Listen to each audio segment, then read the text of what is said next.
शांति शांति शांति।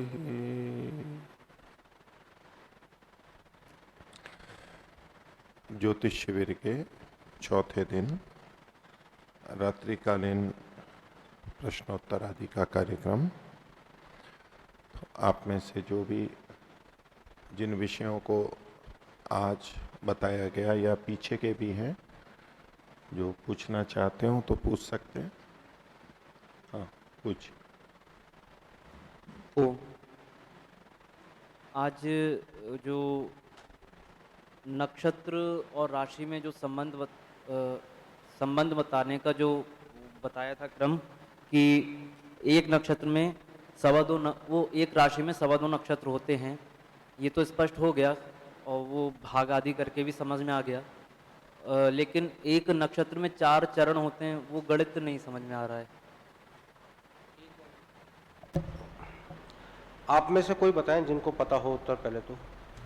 कोई बताइए, एक नक्षत्र में 4 विभाग कैसे करते हैं, 4 चरण कैसे करते हैं?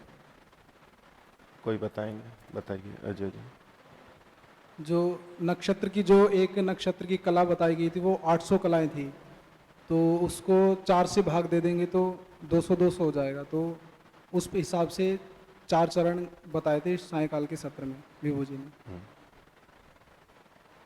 ठीक है विभू जी।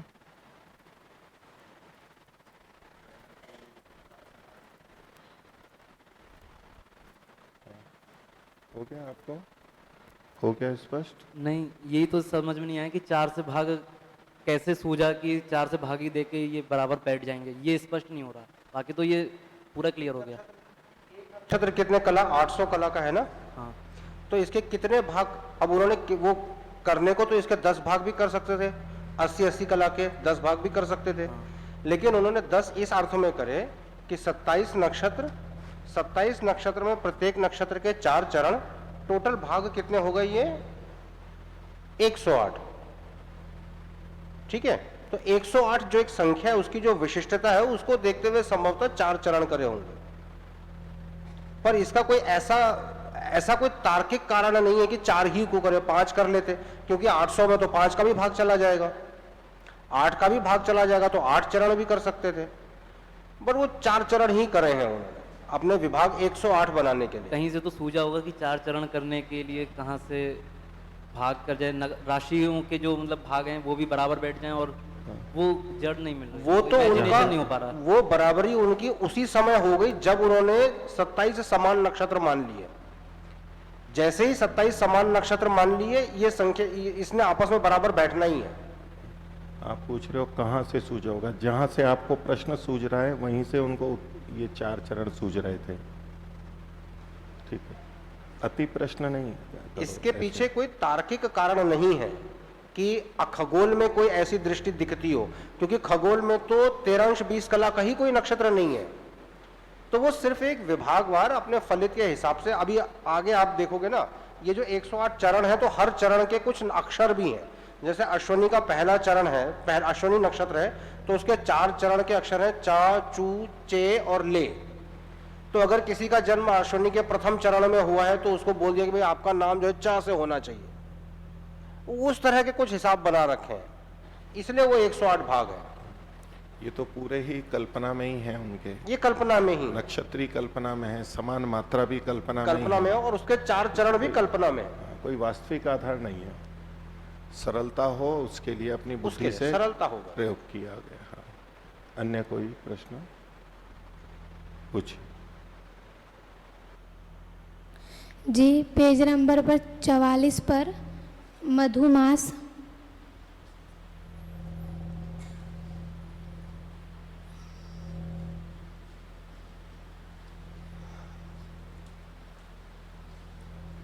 आठ गते, इसमें चंद्रमा का भोगांश है 288 डिग्री। कौन सी गते? 8 गते जी। हाँ जी, 288 है। हाँ जी।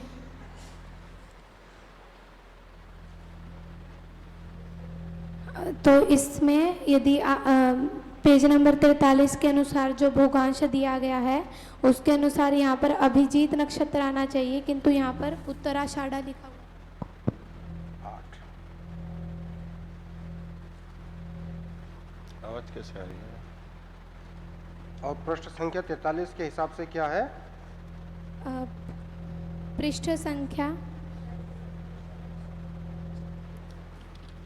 अभिजीत जी 288 के हिसाब से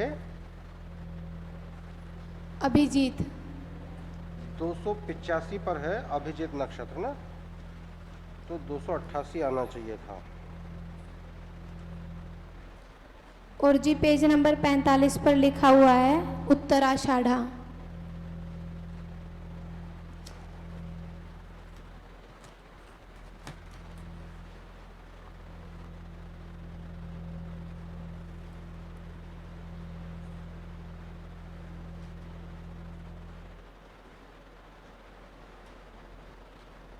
यहाँ पर कुछ हो सकता है मेरे से कैलकुलेशन में त्रुटि हुई होगी।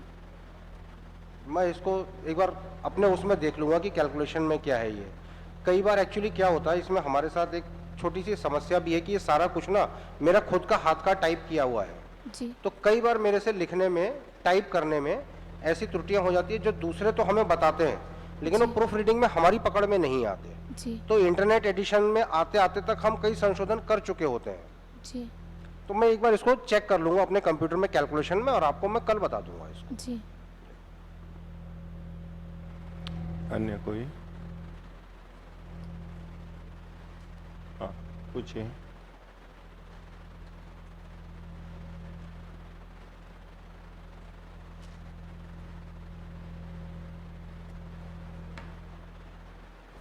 ओम नमस्ते मुनि जी, मुझको आपसे पूछना था कि जो उन्होंने बताया था कि भारत में तो 6 ऋतुएं होती हैं और उत्तरी ध्रुव की ओर जाने पर 4 ऋतुएं और भूमध्य रेखा पर केवल 2 ही ऋतुएं होती हैं, तो ये कैसे समझ में नहीं है? नहीं ऋतुएं 2 नहीं होती। प्रश्न स्पष्ट नहीं हुआ, एक बार और माइक को थोड़ा सा दूर रख के बोलो। भारत ओम ओम पास में रख लो। ओम ओम ओम ओम भारत में तो 6 ऋतुएं और उत्तरी ध्रुव की ओर जाने पर 4 ऋतुएं और भूमध्य रेखा पर 2 ऋतुएं होती हैं, तो ये समझ में नहीं आया। भारत में 6 ऋतुएं और भूमध्य रेखा में 2 ऋतुएं। 2 ऋतुएं ऐसा तो नहीं कहा होता भूमध्य रेखा में 2 ऋतु का? ऋतुएं तो सर्वत्र 6 ही हैं, पर भारत में 6 ऋतुओं के अलग अलग मौसम स्पष्ट दृष्टिगोचर होते हैं। भूमध्य रेखा में उतनी विशिष्टता नहीं है या ध्रुवों में उतनी विशिष्टता नहीं है कि एकदम से अलग अलग होते हो, पर ऋतुएं सब जगह 6 ही हैं। वेद के अनुसार 6 ऋतुएं ही हैं। तो सब जगह 6 ही होंगी, उत्तरी ध्रुव की ओर जाने पर सब भी? जगह ऋतुएं 6 ही हैं, लेकिन क्या है कि जैसे भूमध्य रेखा में 6 ऋतुओं का अंतर उतना स्पष्ट नहीं होगा या भूमध्य रेखा पर उतना अंतर स्पष्ट नहीं होगा, ध्रुव क्षेत्र में उतना अंतर स्पष्ट नहीं होगा 6 ऋतुओं में। भारत में 6 ऋतुओं का, भारत का मेरा मतलब है भारत में नहीं, भारत के अक्षांश में जितने भी देश हैं, चाहे यूरोप में हो चाहे अमेरिका में हो, जितने भी ऐसे देश हैं उन सब में 6 ऋतुएं अलग अलग स्पष्ट दृष्टिगोचर होती हैं, पहचानने योग्य है, पर होती सब जगह 6 ही ऋतुएं हैं। इसमें वेदों में भी जो आता है तो उसमें अलग अलग वर्णन मिलते हैं। एक जगह केवल 1 ऋतु मानी गई है, दूसरी जगह 2 ऋतु मानी गई है जी, 3 भी मानी गई है, 5 मानी है, 6 मानी है, 7 मानी है और 12 मानी है जी। ये अलग अलग ऋतुएं हैं और ऋतुओं का जो क्रम है वो भी वसंत प्रारंभ वाला भी है, ग्रीष्म प्रारंभ वाला भी है और शरद प्रारंभ वाला भी शरद है। वाला यानी उन मंत्रों में ही ऋतुओं का प्रारंभ अलग अलग रीति से दिया गया है। तो ऋतुओं की संख्या 6 ही है, ऐसा केवल वेद में 6 ही है ऐसा कथन ठीक नहीं है। अन्य भी दृष्टि भेद से बहुत सारी ऋतुएं हैं और क्रम भी यही नहीं है। ग्रीष्म जो कि किसी संपात, शरद को तो फिर भी हम कह सकते हैं कि शरद संपात से प्रारंभ हो रहे हैं, लेकिन ग्रीष्म ऋतु से भी प्रारंभ किया गया है। हाँ, ग्रीष्म ऋतु से भी उत्तरायण दक्षिणायन से जहाँ संबंध नहीं है वहां से भी प्रारंभ किया गया है।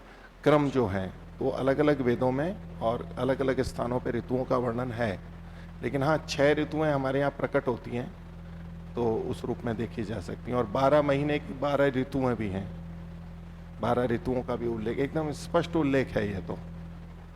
जी जी ठीक ठीक है। ओ और प्रचलन में अभी 6 ही हैं, हम प्रचलन 6 में ही 6 मान करके चलते हैं। 6 ऋतुओं को आयुर्वेद में भी 6 ऋतुओं को मान करके कथन किया जाता है। हाँ, अन्य कोई? हाँ, कुछ? तो मेरा प्रश्न मुनि जी से है कि जो आज सायकाल के सत्र में पंचांग के जो अवयव बताए गए थे 5, तो उसमें जो अंतिम 2 थे योग और करण, करण। तो उनके बारे में बताते हुए कहा था कि ये इतने आवश्यक नहीं है, तो क्या इन 2 को हटाकर भी पंचांग के अवयव पूरे हो जाएंगे? हाँ, होता है ना, ये इनका इस पंचांग में योग और करण का है ही नहीं ना, ये तो हमारे को परिचय के लिए दिया गया है, अथवा तो थोड़ा सा कहीं 2 योग आपने शायद दिए हैं वो जो बता रहे हैं, बाकी यहाँ अनावश्यक होने से इसको उल्लेखित नहीं किया गया। परंपरा में इन दोनों को देते हैं और उसका केवल फलित से उद्देश्य, वो उन्होंने इस बात को स्पष्ट किया था। तो पंचांग नाम भले ही हो, ये तो तिथि पत्रक नाम दिया है, इसको इन्होंने पंचांग नाम नहीं दिया है। तिथि पत्रक महर्षि दयानंद ने जो लिखा है ना, ऐसे ये तिथि पत्रक है ये। पंचांग तो हम इसको इसलिए बोलते हैं ताकि दूसरों को ये समझ में आए कि ये है क्या चीज, नहीं तो तिथि पत्रक सुनेंगे तो कोई लेगा भी नहीं या समझने की कोशिश भी नहीं करेगा, इसलिए उसे पंचांग कहते हैं, पर वो है तिथि पत्रक ही। भी पंचांग में और 5 ही नहीं होती हैं, वो और चीजें वो भी और भी देते कई हैं। होती है। और एक चीज मैं आपको बताऊं, 5 ही नहीं होती हैं। ऋग्वेद में 164वें पहले मंडल के 164वें सूक्त में एक मंत्र है जिसमें पंचपाद शब्द आया है वर्ष के संबंध में ही। उस पंचपाद शब्द की जो महर्षि ने व्याख्या करी है, उस वो वही कहा है कि कैलेंडर के या वर्ष को अभिव्यक्त करने वाले जो 5 पद हैं, उसमें अयन, ऋतु, मास, पक्ष और मुहूर्त, ये दिन रात, ऐसा है। ये 164वें सूक्त का मंत्र है। इसका जो महर्षिकृत भाष्य है उसमें भी उन्होंने पंचपाद शब्दों की व्याख्या यही करी है। 164। एक 164वें सूक्त में है, मंत्र संख्या मुझे याद नहीं है। अच्छा, पंचपाद। पंचपाद शब्द आया है।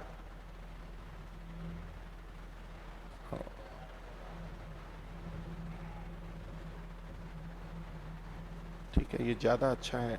अयन, ऋतु आदि जो ज्यादा व्यवहार में आते हैं हमारे। हाँ, इनको है पंचांग में दिया हुआ है। अच्छा, इस पंचांग में, इस वाले तिथि पत्रक में। अच्छा, ठीक है, कहाँ पर दिया है? पृष्ठ संख्या ये है 164 में है। पंचांग में तिथि पत्रक में पृष्ठ संख्या बता दीजिए। पृष्ठ संख्या 6। ये है, पृष्ठ देखिए, संख्या 6। पंचपादम पितरम द्वादशाकृतिम दिव आहु परे अर्ध पुरीषिणाम। ये जो मंत्र है, इसका जो महर्षिकृत भाष्य है उसमें भी जो पंचपाद हैं उसमें अयन, मास, ऋतु, पक्ष रूपी, रात दिन रूपी 5 पैरों वाले 12 आकृतियों से युक्त, ये तो इनका भाष्य है जिनका मैं पढ़ रहा हूँ, ये महर्षिकृत भाष्य नहीं है। लेकिन महर्षिकृत भाष्य में भी पंचपाद में अयन, मास, ऋतु, पक्ष और दिन, यही व्याख्या दी हुई है। ठीक है जी। तो पंचांग शब्द उस अर्थ में भी लिया जा सकता है, पर अभी हमने लिया नहीं। और जो प्रचलित पंचांग है उसमें तिथिवार, योग, नक्षत्र और करण ही है। ये पृष्ठ 5 पर तो केवल उद्धरण है, पंचपाद का ऐसा उल्लेख यहाँ अलग से नहीं है। ठीक है 12वां। ठीक है, अन्य कोई कुछ? हाँ, पूछो।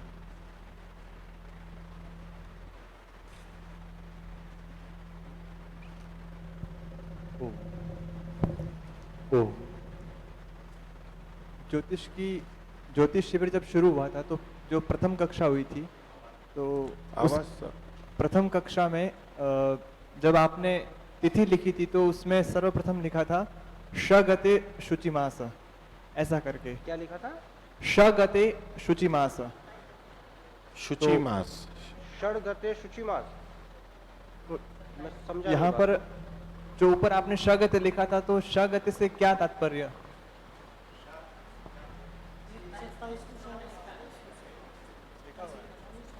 मैं 27। समझा नहीं ओम। बात को। ओम जी, वो 27 गते ही लिखा हुआ था, लेकिन वो दिख ऐसा रहा था कि वो श लिखा है, लेकिन वो 27 गते था। 27 गते। अच्छा 27 अच्छा, गते, ठीक है, धन्यवाद। वो ऐसा कुछ लिखा होगा तो शायद दिखने में सा दिखा होगा। ठीक है, श गते हो गया वो। ठीक है, अन्य? हाँ, पूछिए। ओम, जो कल जो प्रश्न आया था ध्रुव तारे के विषय में, वो स्पष्ट नहीं कर पाया था थोड़ा सा, तो आपने जो प्रमाण दिया था और उस पुस्तक में जो प्रमाण है वो एक ही है, लेकिन कुछ अंतर्भेद ये है कि आप ध्रुव तारे को अलग मान रहे हैं अलग अलग साल में, और उन्होंने एक ही तारा माना है जो पूरे 26,000 वर्ष में एक चक्कर लगाता है, ऐसे ही धरती नहीं, लगाती वो है ध्रुव उसके। तारा एक, वो जो एक कह रहे हैं वो इसलिए कह रहे हैं क्योंकि अक्ष की सीध में जो तारा आ जाता है उसी को ध्रुव तारा कहते हैं। आधुनिक जो नोमेनक्लेचर है, जो तारों के नाम करने की जो व्यवस्था है, उसमें वो नाम अलग अलग है। इसमें ऐसा है कि जैसे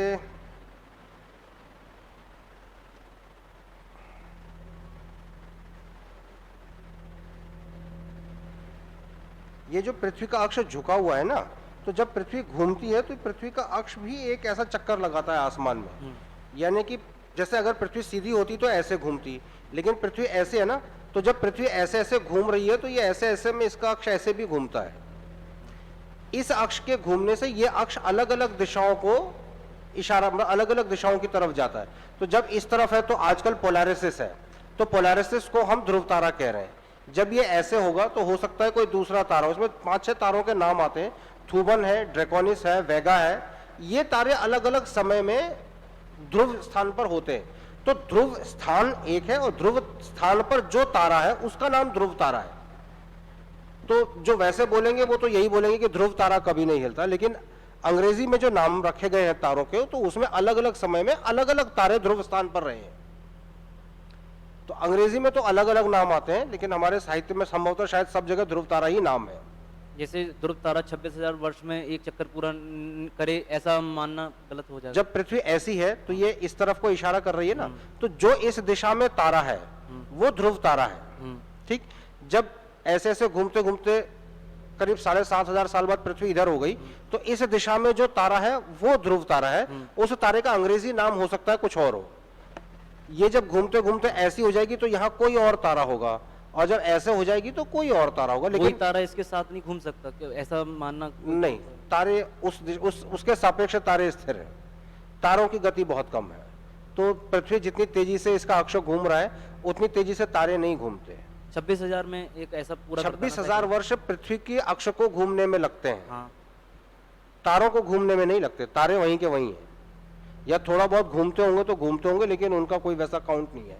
उसमें जो वाक्य लिखा हुआ है, जो हम ध्रुव के चलने को देखते हैं, वो इस अनुसार लिखा हुआ है कि 26,000 में वो एक चक्कर पूरा करता है, ऐसा लिखा हुआ है। 26,000 वर्ष में ये चक्र पूरा होता है, ऐसा भारतीय ज्योतिष के साहित्य में नहीं है। प्राचीन साहित्य में सूर्य सिद्धांत में एक वर्णन जरूर मिलता है, जिसमें वो ये कहते हैं, त्रिप्रश्नाधिकार में एक श्लोक है, उसमें वो ये कहते हैं कि पृथ्वी के ये जो अक्ष के कारण जो ये घूमने की गति है, ये तकरीबन उन्होंने निकाली है 50 विकला प्रति वर्ष, जो सूर्य सिद्धांत के अनुसार है। और आधुनिक एस्ट्रोनॉमी से ये गति तकरीबन 54 विकला प्रति वर्ष के लगभग आती है। तो ऐसा नहीं है कि उन्हें बिल्कुल पता ही नहीं था कि ये, पर कहीं 26,000 वर्ष हो ऐसा नहीं लिखा हुआ है। गति उसकी निकाल रखी है, तो वो जो गति निकाली है, जो 50 कला आई है, तो इसका मतलब क्या है, उन्होंने भी जब गणना करी होगी तो 24-25,000 वर्ष ही आ रहे होंगे। ज्ञात है सूर्य सिद्धांतकार को, लेकिन ऐसा 26,000 वर्ष में अक्ष घूम रहा है ऐसा उन्होंने नहीं लिखा है। उन्होंने ये कहा है कि अक्ष के घूमने के कारण जो ये विचलन होता है, ये 50 विकला प्रति वर्ष के हिसाब से होता है, ऐसा उसमें लिखा है सूर्य सिद्धांत में।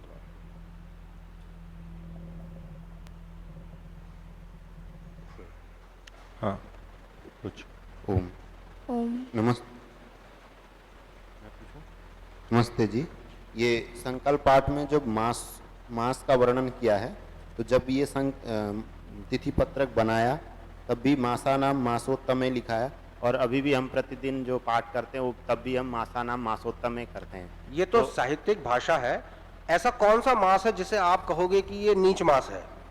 सारे ही मास उत्तम है। तो वो एक सांस्कृतिक भाषा है कि मासोत्तमे, मासों में उत्तम मास शुचि मास, वो सभी मास उत्तम है, इसलिए वो सभी मासों के साथ प्रयोग में लाया जाता है। जी, आप कुछ कह रहे थे? हाँ,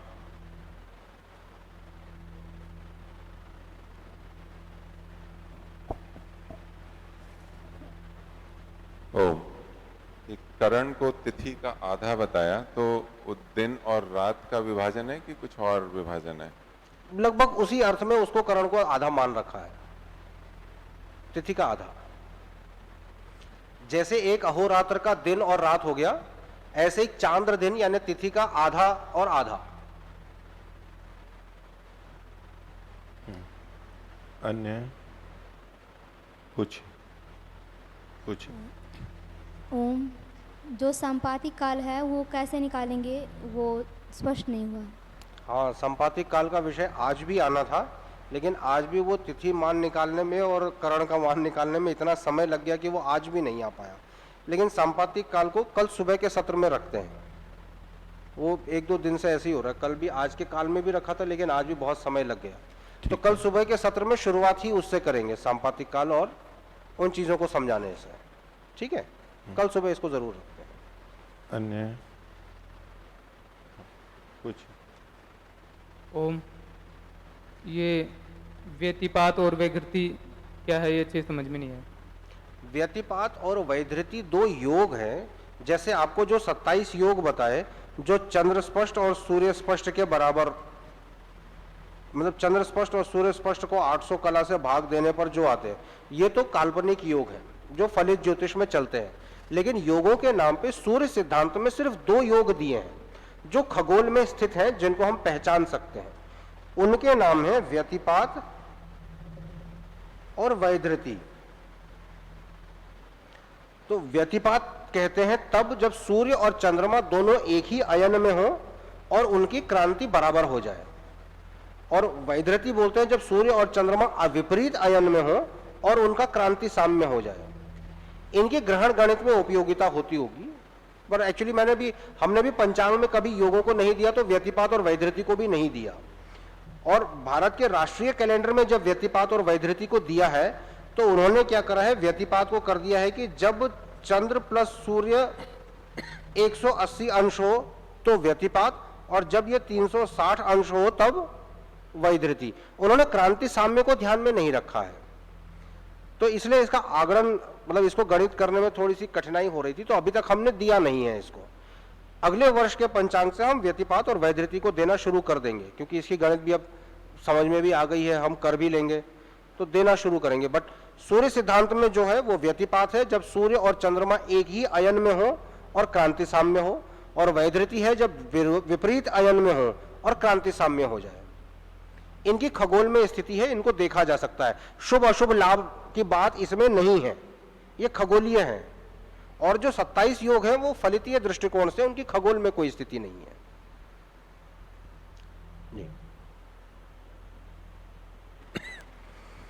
जी, मेरा प्रश्न मुनि जी से है कि एक कक्षा में तो बताया गया था कि जो मुहूर्त है एक दिन में 30 होते हैं, 15 दिन के और 15 रात्रि के। तो दिन और रात्रि में भेद होता रहता है, कभी दिन 14 घंटे का भी हो जाता है। तो जो वे 15-15 मुहूर्त है, तो वो रात्रि में मान लो 8 ही घंटे की रात्रि है, तो उसमें वो कैसे, मतलब स्पष्ट नहीं हुआ। हाँ, नहीं, उसका तो बताया था, छोटे और बड़े होते हैं। रात्रिमान जितना भी है उसमें भाग दे देंगे 15 का, दिन के 15 रात के 15 ऐसे है ना, तो जितना भी काल है उसमें भाग दे देंगे, और भाग दे के जो निकल के आएगा वो औसत सबका मान लिया जाता, तो इसलिए वो छोटे बड़े होते रहते हैं। यही बात प्रहर के लिए भी है, प्रहर भी छोटे बड़े होंगे दिन और रात के हिसाब से। जब दिन और रात बराबर होंगे तो ये भी बराबर होंगे, छोटे बड़े होंगे तो अलग अलग मात्रा में इनका मान आएगा। ऐसा प्रचलन में है अभी। ऐसा ना, गर्मियों में दिन बड़े होते हैं लेकिन दोपहर मध्याह्न में ही होती है। सर्दियों में दिन छोटे होते हैं लेकिन मध्याह्न, दोपहर तो वहां भी मध्याह्न में ही होती है ना। तो दोपहर जब दिन छोटे होते हैं तब भी मध्याह्न के समय में आती है, और दोपहर गर्मियों में वो भी मध्याह्न के समय आती है। तो गर्मियों के जो दोपहर हैं उनकी अवधि घंटों में देखी जाए तो ज्यादा है, इसलिए क्योंकि वो दिन के 4 भाग हैं। दोपहर तो हमेशा एक ही वक्त होगा ना, तो इसलिए गर्मियों में या जब दिन बड़े होते हैं तो प्रहर का मान बड़ा होता है, सर्दियों में कम हो जाता है। ऐसे ही रात्रिमान में भी है। तो मुहूर्त तो एक दिन के 15 ही रहते हैं, उनका मान घटता बढ़ता रहता है। अन्य कोई पूछिए। ओम। पृष्ठ संख्या 59। 59। 31 गते है। 31 गते। इसमें अभी सूर्य भी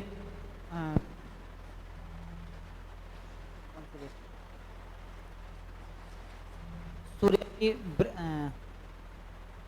कौन सी राशि है ये? 31 गते। 31 गते में कौन सी राशि है ये कर्क करने से पहले? 31 गते में सूर्य 89 डिग्री पर है, तो यानी कि अभी तीसरी राशि में है ये। है अभी तीसरी राशि में है ये। मिथुन राशि में है। मिथुन राशि में तीसरी राशि है ये। लेकिन जो सूर्योदय दिखाया है वो चौथी राशि में दिखा रखा है। तो सूर्योदय जो दिखाया है वो चौथी राशि में दिखाया हुआ है, कर्क राशि में दिखा दिया है। 5:28 है और सूर्योदय चौथी राशि में कैसे है? 29:26 बजे कर्क लग्न लग गया ना। 29-26 यानी कि सूर्योदय से 2 मिनट पहले लग गया ना। तो सूर्योदय कर्क राशि में लेकिन अच्छा कर्क में आ गया ना। वो इसलिए आया होगा क्योंकि ये 89 डिग्री 37 मिनट 56 सेकेंड है ना। हाँ। कर्क संक्रांति हमारी मतलब 90 डिग्री पे तो सूर्य आ गया होगा ना। 90 डिग्री पे सूर्य कब आया? 5:30 बजे की है। 5:30 बजे तक यहीं पर है और सूर्योदय से पहले ही हो गया है। 5:28 और 29:26।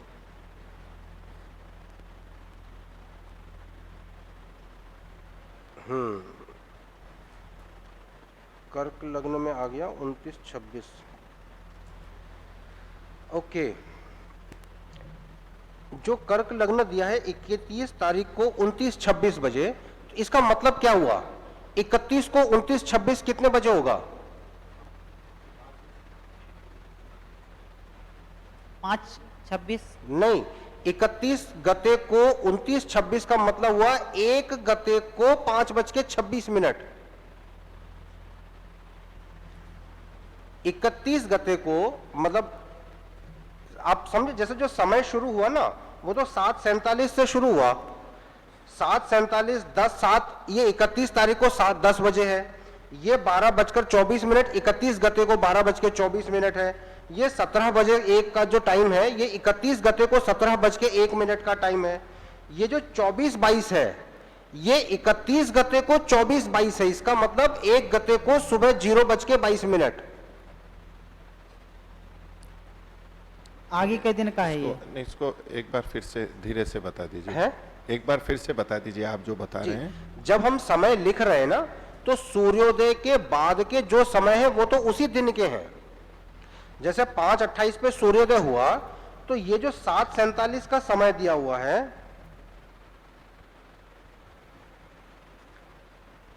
ये जो 7:47 का समय है, ये तो 31 गते 7:47 बजे है। ये 31 गते 10:07 है, यानी कि 21 अक्टूबर। ये आप सिंह में चले गए। हाँ, 21 अक्टूबर को। नहीं, ये आप सिंह में ये कर्क की बात कर रहे हैं। जी, कर्क की बात कर रहे हैं, कर्क की। हाँ, मैं आ रहा हूं, मैं उसी पर आऊंगा। अच्छा, वो जी। लिखा पहले है क्योंकि समय उस हिसाब से चल रहा होगा। लेकिन जो ये समय है ना 29-26, ये 29-26 है 31 गते को 29-26 बजे। तो 31 गते के 29-26 होंगे 1 गते को सुबह 5:26। अच्छा, ओ, तो ये जो प्रारंभ समय है ना, तो वो प्रारंभ समय उसी हिसाब से ही देखना पड़ेगा हमें। नहीं, लेकिन ये इसमें मिथुन में भी तो 27-26 है ये। हाँ, मिथुन में 27-26 पर है। ओ, अगर ऐसा मानेंगे तो फिर इस तिथि में 31 तिथि में ये लग्न, ये राशि जो है वो कर्क राशि कब शुरू होगी? फिर इस तिथि का तो फिर है ही नहीं कुछ है। इस तिथि में जो 31 गते है, ये आकर 31 गते का नहीं है तो 1 गते का हो गया। 31 गते में कर्क लग्न आप पहले वाला देखोगे ना, पहले वाले में जो 5:34 आया ना, हाँ, ये तो उसी तिथि का होगा, फिर आगे का ये कैसे तो हो जाएगा? इसमें मेरा सूर्योदय 5:28 है ना, ये तो उसी दिन का है। तो इसका कब होगा फिर? यहाँ पर डैश आना चाहिए था, एक दिन का लग्न मिस होना चाहिए था ना इसमें। चलो ठीक है, मैं आपको इसे थोड़ा अपने कंप्यूटर में देख के स्पष्ट करके बता दूंगा इसको कि ये हो सकता है कि ये जो सूर्योदय है ये लगातार क्या 5:28 3 दिन से 5:28 नहीं, 4 दिन से चल रहा है। वो तो एक्चुअली ये शायद कुछ अंतर होना हाँ चाहिए। यहाँ पे हो सकता है, क्योंकि ना यहाँ- 5:34 के बाद 5:30 4 मिनट का अंतर आना चाहिए था, हाँ, और तो ये ये- यहाँ पर सीधे सीधे 8 मिनट का अंतर आ गया है ना। एक लग्न से दूसरे लग्न में 4 मिनट का अंतर आता है। ये जो आप टाइम देखेंगे ना, जैसे 8:26 है तो 8:26 के बाद 4 मिनट 22, इसके बाद 18, इसके बाद ये 3 मिनट 56 सेकंड का अंतर होता है। लेकिन यहाँ 5:34 के बाद सीधे 29:26 आ गया। यहाँ पर एक नंबर मिसिंग है, कोई एक नंबर मेरे से टाइपिंग में मिसिंग हो रखा है। यहाँ पे 5:30 के लगभग का समय आना चाहिए था, तो वो एक इसमें कोई टाइम मिसिंग है टाइप करने से, इसलिए ये 29:26 दिख रहा है। यहाँ 29:26 नहीं, यहाँ 5:30 आना चाहिए था, इसलिए ऐसा दिख रहा है। लेकिन ठीक है, इस ठीक कमी है। को मैं नोट कर लेता हूँ। जी, अन्य कोई? यहाँ 5:30 या 5 ऐसा कुछ आना चाहिए था समय। आपको कुछ? हाँ, संकल्प पाठ के अंदर जो श्वेत वराह शब्द आता है ना, वो उसका क्या तात्पर्य? कोई काल की गणना है या इसको मतलब प्रतीक के रूप में रख दिया गया है? तो किस रूप में रख दिया, इसका अर्थ क्या हो? नहीं, ये कल्पों के नाम है। अच्छा, मैं अपना लैपटॉप नहीं लाया, लेकिन मैं आपको बताता, ये कल्पों के, मनवंतरों के, वो उस कालखंड के नाम है। तो ये श्वेत वाराह कल्प चल रहा है, ऐसे और भी अलग अलग कल्पों के अलग अलग नाम है। लेकिन 14 मनमंत्रों में कहीं श्वेत वराह कल्प की कोई चर्चा है? नहीं, कल्प बड़ी कालखंड की इकाई है। कल्प बड़ा है, कल्प के अंतर्गत 14 मनवंतर हैं। तो श्वेत वाराह कल्प के अंदर वैवस्वत नाम का मनवंतर चल रहा है। इस कल्प के अंदर और भी मनवंतर हैं, सावरणी और भी नाम है इनके। कल्प मतलब सृष्टि श्वेत काल। श्वेत वराह का शाब्दिक अर्थ क्या लेंगे हम लोग? श्वेत वराह का अब ये शाब्दिक अर्थ न मैंने देखे न मैंने, ये तो एक तरह से जैसे मेरा नाम विभू है, अब विभू का शाब्दिक अर्थ तो सर्वव्यापक होता है। जी जी। और मैं तो सर्वव्यापक नहीं हूं, मेरा नाम है। तो उस कालखंड का एक कल्प का नाम है श्वेत वाराह। वो नाम रखने वालों ने किस उद्देश्य से रखा होगा, लेकिन ये श्वेत वाराह कल्प का जो नाम है, ये भी वेद में नहीं है, पुराणों में ही है। पुराणों के हिसाब हाँ, वेद में नहीं है। ठीक। पूछिए। ओम जी, संकल्प पाठ से संबंधित है। इसमें ऋषियों के नाम लिखे हुए हैं, वो सब आर्ष ऋषि हैं। हाँ, तो इसमें आपने शंकराचार्य जी का नाम भी लिखा हुआ है, तो वो भी आर्ष ऋषि में आते हैं। इसमें भारत के सभी महान ऋषियों के नाम लिखे हुए हैं, और ये एक सांस्कृतिक है। ऐसा ना, संकल्प की ऐसी विधा कहीं है नहीं, मतलब जहाँ भी संकल्प लिखे हैं वहाँ इस तरह से नहीं लिखा है। ये तो आचार्य जी की अपनी एक सोच है कि हमको जितने भी हमारे परंपरा में जितने भी महान व्यक्ति ऋषि के श्रेणी में जो हुए हैं उनके नाम लिखने हैं। तो शंकराचार्य जी आते हैं उस श्रेणी में, महान ऋषि हैं जी। तो फिर रामानुजाचार्य हैं, आर्यभट्ट हैं, इन्होंने दुनिया को गणित के क्षेत्र में बहुत कुछ दिया हुआ है। तो अगर हम ऐसे नाम लिखने लगेंगे ना, तो संकल्प लिखने में ये नाम ही नाम कम से कम 1 महीना लग जाएगा नाम बोलने में। भारत में विद्वान पुरुषों की कोई कमी थोड़ी ही है जी। पीछे सभी आर्ष ऋषियों के नाम है, लेकिन शंकराचार्य जी का नाम केवल अलग से है। जी, उनका नाम है। तो अब ऐसा ना, संकल्प जो करता है, जैसे मुझे संकल्प करना है, जैसे आचार्य जी को संकल्प करना है, तो उन्होंने क्या शब्द लिख दिया, बद्री केदार मंडित गढ़ देशोत्पन्ना। तो ये आचार्य जी के लिए फिट बैठता है ना कि हम गढ़वाल के रहने वाले हैं, तो हमने अपने जन्म स्थान को इन शब्दों से विभूषित किया है। आप अपने संकल्प में जिन लोगों को महान समझते हैं और जिन लोगों के नाम रखना चाहते हैं, जिन लोगों की परंपरा में अपने आप को जोड़ के रखना चाहते हैं, उनके नाम रखिए। संकल्प में 3 चीजें मुख्य हैं और प्राथमिक हैं। आप कालखंड में कहां हो, 3 साक्षी हैं। काल में हम कहां हैं, भूगोल में हमारी स्थिति क्या है, और हमारी वंश परंपरा में या गोत्र में हमारी स्थिति क्या है। इन तीनों को कहने के अपने अपने ढंग हो सकते हैं, वो आप कैसे भी कह सकते हो जी। मतलब अपनी श्रद्धा से उन्होंने शंकराचार्य जी का नाम 3 चीजें अवश्य होनी चाहिए, वो सही होनी चाहिए। उसके अलावा आप अपने आप को कैसे अभिव्यक्त करते हो, वो संकल्प में आपकी अपनी अभिव्यक्ति है। ये बद्री केदार मंडित गढ़ देशोत्पन्नाहम, ये आचार्य जी ने अपने लिए लिखा है क्योंकि हम गढ़वाल में पैदा हुए, वहां पे बद्री और बद्रीनाथ और केदारनाथ से मंडित जो गढ़ देश है, तो वो हमारे अपने जन्म स्थान को व्यक्त करने का शब्द है। आप उसको, जैसे उत्तरकाशी में मैं देखता था कुछ लोग जब संकल्प करते थे तो वो अपने आप को पतित पावनी गंगा भागीरथी सन तीरे ऐसा लिखते हैं, वो उत्तरकाशी नहीं या सौम्य काशी नाम लिखते थे कि अब सौम्य काशी उत्पन्ना हम, सौम्य काशी में मैं उत्पन्न हूं, तो वो अपने जन्म स्थान को अभिव्यक्त करने का तरीका है। और ये जो ऋषियों के नाम है, ये आपको जैसे रखने आप वैसे रख सकते हो, ये तो आचार्य जी ने अपनी श्रद्धा से जैसे नाम उन्हें उचित लगे वैसे उन्होंने रखे। जी धन्यवाद जी। ओम। ज्योतिष शास्त्र में क्रांति किसको कहते हैं? क्रांति ये कल आ जाएगा विषय, कल भी यही बोल रहा था, आज भी यही बोल रहा हूं, लेकिन वो आज का विषय इतना ज्यादा खींच गया कि हम उसको स्पष्ट नहीं कर पाए। क्रांति, भोगांश, अक्षांश, देशांतर, विश्वांश और शर, ये सारी चीजें कल सुबह के सत्र में मैं स्पष्ट कर दूंगा। जी। अन्य कोई? हाँ, कुछ माइक पीछे दे दीजिए।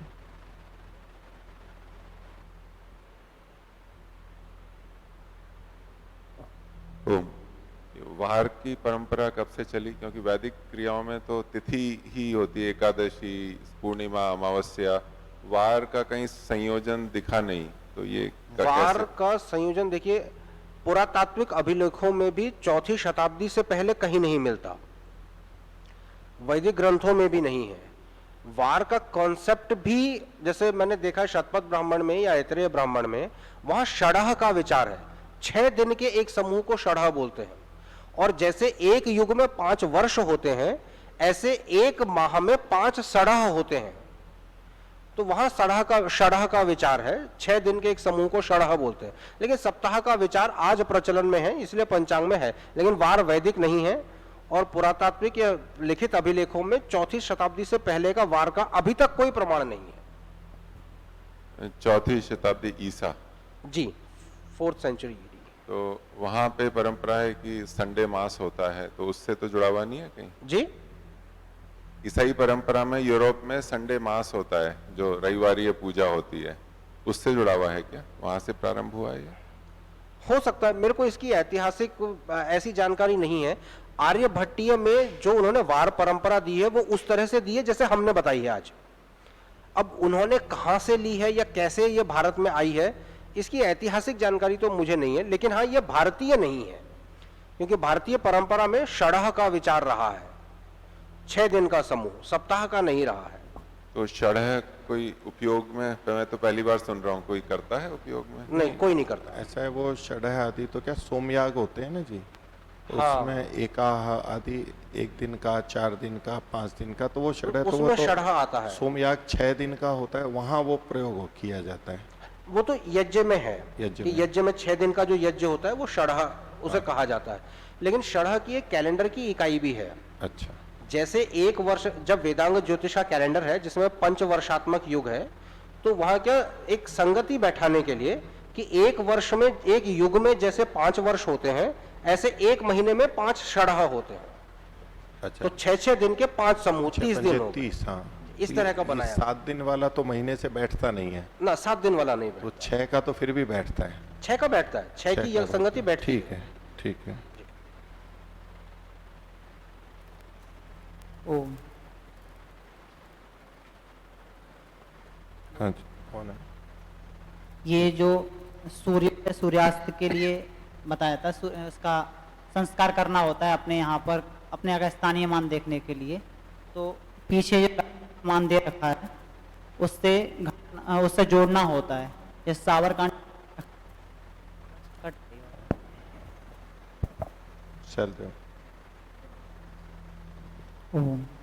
तो पीछे सावरकांठा का जैसे दे रखा है, तो इसमें जोड़ने घटाने से, तो यहाँ पे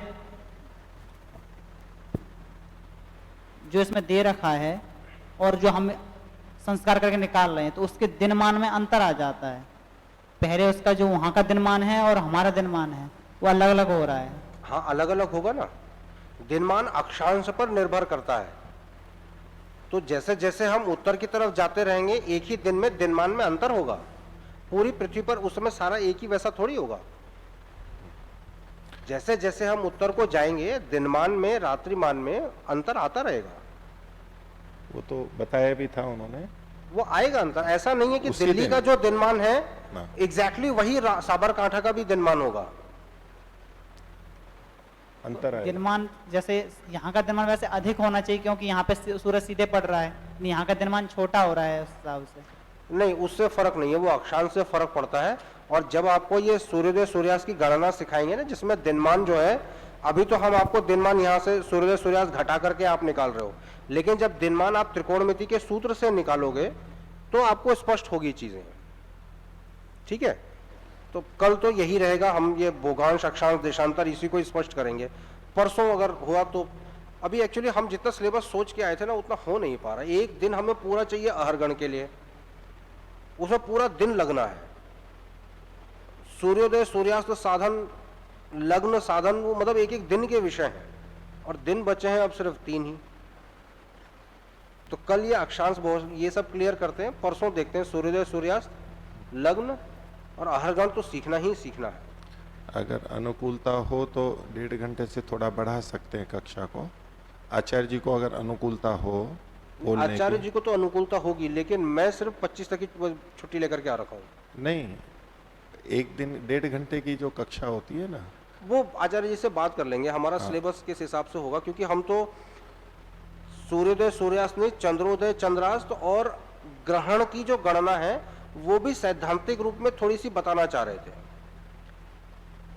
ग्रहण की गणना पूरी तो नहीं हो पाएगी, मतलब उसके लिए तो कम से कम 2 दिन सिर्फ ग्रहण के लिए ही चाहिए, पर हम इतना तो बता सकते हैं कि ग्रहण कब होता है, कैसे होता है, भू छाया, चंद्र पथ पर जो भू छाया पड़ रही है उसका कितना आकार होता है, क्या उसका सैद्धांतिक रूप है, वो हम बता पाते तो उतनी तैयारी थी। वैसे सुबह की कक्षा 9:30 से 11:30 तक भी हो सकती है, और सायंकाल वाली भी 3 से 5 या तो 4:30 या तो 2:30 से, जैसा उनको अनुकूलता हो तो थोड़ा बढ़ा सकते हैं 15 मिनट या 30 मिनट। देखते हैं हम जितना। जी। और मेन बात यह है कि हम जो नहीं करा पाए ना करा पाए कोई बात नहीं, पर जितना करा दिया हो वो पुष्ट हो जाए।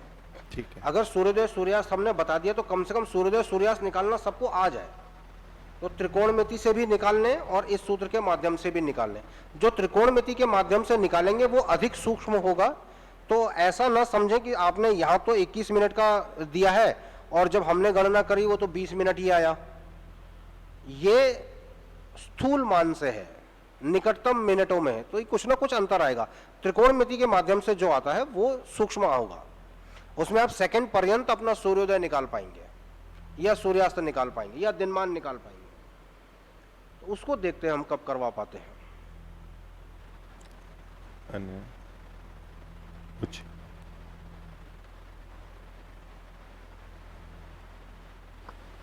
ओम जी, सत्र के बीच में एक बात आई थी कि सूर्य की संक्रांति को सही से लो, तो इसमें सूर्य की संक्रांति को सही से लेने इसका क्या अर्थ है?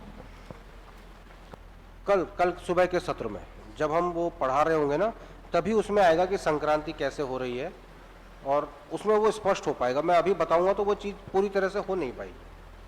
जी। कल सुबह करते हैं इसको। जी, जब सूर्योदय होता है तो उसके जब सूर्य पूर्वी क्षितिज में होता है तो उसमें जो राशि चल रही होती है वही राशि 2 घंटे तक ली जाती है। लगभग 2 घंटे तक, हर समय 2 घंटे ही हो ऐसा आवश्यक नहीं है। जी, तो फिर पंचांग में पहले ही मिथुन क्यों आ रही है? जब सूर्योदय 5:27 से हो रहा है तो लगभग 7:27 तक मिथुन चलनी चाहिए ना? नहीं, राशि वही होगी लेकिन अंश भी वही होगा, ऐसा नहीं है। जब सूर्य की मिथुन में संक्रांति हुई थी तब राशि भी 0 अंश पर थी और सूर्य जो था हमारा 60 अंश पर था। यानी मिथुन के सूर्योदय के समय मिथुन राशि भी स्टार्ट हो रही थी और सूर्य भी स्टार्ट हो रहा था, दोनों एक साथ थे। अब उसके बाद राशि तो मिथुन ही है, लेकिन अब मिथुन का दूसरा अंश चल रहा है क्योंकि सूर्य दूसरे अंश पर आ गया, 200 गते को, तीसरे गते को ये तीसरा अंश पर आ गया, 28वें गते को ये 28 अंश पर है और सूर्य भी 28 अंश पर है। तो सूर्योदय से 28 अंश पहले मिथुन राशि हो चुकी है। इसलिए वहां जो 2 घंटे का समय है वो सूर्योदय से पहले का दिख रहा है। जी। हाँ बोलिए। ओम जी, पूरा स्पष्ट तो नहीं मुझे याद, लेकिन अथर्ववेद के अंदर ही जहाँ नक्षत्रों का वर्णन है वहाँ एक वृद्धभानु नक्षत्र भी है। कौन सा नक्षत्र? बृहत वृद्धभानु। भानु, बृहत भानु, बृहत भानु। जी अच्छा हाँ। कहाँ है ये मेरे वृद्धभानु, और उसका संबंध भी शायद एकादशी से के चंद्रमा से बताया उसका, तो उसका गणितीय में क्या वो सहयोग है? ये मेरी जानकारी में भी नहीं है। कहाँ पर है ये वृद्धभानु नक्षत्र? अथर्ववेद के अंदर ही है, मैं स्पष्ट तो नहीं बता सकता कहाँ है, लेकिन है ये। देख के बता देना। आप देख के बता दीजिएगा क्योंकि मेरी जानकारी में नहीं है। ठीक है। ठीक। कुछ वो दूसरा जो माइक का ठीक आचार्य करो जी ना। जो आप कल जो पूछ रहे थे ना वो स्वस्ति न इंद्रो वाला, कौन सा वाला? स्वस्ति न इंद्रो वृद्धश्रवाः मंत्र हाँ। में जो है ना, तो उसमें क्या है कि जैसे नहीं, मैं तो अग्नय स्वाहा सोमाय स्वाहा पर आप बता दीजिए। स्वस्ति न उसमें इंद्र जैसे वाला उसमें दिया है, जैसे चित्रा का इंद्र लिखा है ना, जैसे तो जो देवताओं की सूची है उसमें क्या है वो त्वष्टा दिया है, त्वष्टा। जी। तो त्वष्टा और इंद्र जो है वो एक ही चीज के नाम है। अच्छा। पूषा का जैसे बृहस्पति दिया है तो नक्षत्र देवताओं में भी बृहस्पति ही दिया है। श्रवण का देवता हमने लिखा है विष्णु, और मंत्र में जो नाम आया है वो तार्क्ष्य है, तो विष्णु का ही नाम है तार्क्ष्य। तो ये तो उसमें पृष्ठ संख्या 86 96, हाँ पृष्ठ संख्या 96 पर। तो आप एक तो बोल रहे हैं, देखिए चित्रा का देवता दिया है त्वष्ट्रा, तो ये इंद्र का ही नाम है। त्वष्टा, ये इंद्र का नाम है। इसके बाद आपको दिया है जैसे पुष्य का बृहस्पति, तो वो मंत्र में भी बृहस्पति है और पुष्य का यहाँ देवताओं में भी बृहस्पति है। और रेवती का पूषण है, इसी को मंत्र में पूषा लिखा है। और जो श्रवण है, श्रवण का विष्णु है, यहाँ जो सूची में विष्णु देवता लिखा है, लेकिन मंत्र में इसको तार्क्ष्य कहा गया है। ये विष्णु का ही नाम है। हाँ, मैं वैसे आपने वो मंत्र का आपने बताया स्वस्ति न इंद्रो वृद्धश्रवा, वो मैं पूछ रहा था कि जो पूरे चक्र में बताया था ना, अग्नय स्वाहा सोमाय स्वाहा इंद्राय स्वाहा प्रजापते स्वाहा, उन मंत्रों का भी उन्होंने संगति लगाई थी। और उस चक्र में 0, 90, 170, 270, 180 उन चारों के नक्षत्रों के नाम बताए थे, और 2 में तो उत्तरायण दक्षिणायन से यूं सीधा बताया था, इसलिए 2 आहुतियां लंबी दी जाती हैं। और 2 संपात के नक्षत्र थे, उनके देवता के नाम से बीच में आहुति दी जाती है। वो प्रश्न था। नक्षत्रों के देवताओं के नाम पे नहीं है वो जो है, जो आहुति दी जा रही हैं, जो अग्नय स्वाहा और सोमाय स्वाहा जो कहा जा रहा है, वो अग्नि देवता अग्नि को ही कहा जा रहा है। वो अग्नि नक्षत्र के देवता के नाम पे नहीं है, क्योंकि उत्तरायण से अग्नि तत्व बढ़ता हुआ माना जाता है, क्योंकि दिन बड़े होने शुरू हो जाते हैं। और दक्षिणायन से रात का बढ़ना शुरू होता है, तो वो सोम है, सोम तत्व है। जैसे पक्ष में जो शुक्ल पक्ष है वो अच्छा मानते हैं, जो कृष्ण पक्ष है जिसमें चंद्रमा घट रहा होता है उसे पितर पक्ष मानते हैं, या शुक्ल पक्ष को पितरों का दिन और चंद्र पक्ष कृष्ण पक्ष को पितरों का रात्रि मानते हैं। तो इस अर्थ में वो अग्नि और सोम है। और जो प्रजापति हैं वो संपात के दिनों, विषुव के दिनों के लिए इंद्र और प्रजापति, इंद्र और प्रजापति जी, तो वो इंद्र और प्रजापति संपात, वो नक्षत्रों के देवताओं से संबंधित नहीं है। उस दिन वो गोल चक्र में नक्षत्रों के गोल नाम चक्र भी में था लिखाए वो थे। स्वस्ति न इंद्रों में था, जो 4 बताए थे। चित्रा नक्षत्र नहीं, उस दिन हाँ चित्रा 180 पे बताया था, श्रवण 270 पे, रेवती 0 पे और पुष्य 90 पे। जी, तो ये जो बताए थे ना जी, ये स्वस्ति न इंद्रो वृद्धश्रवाः मंत्र के अर्थ में उसके बताया, आधार पर। ये उसके अर्थ में थे। और जो आग्रहवाज्य आहुतियां जो हम देते हैं, उसमें जो अग्नय स्वाहा और सोमाय स्वाहा, वो अग्नि और सोम और इंद्र और प्रजापति वो नक्षत्रों के स्वामियों के रूप में नहीं है। अच्छा,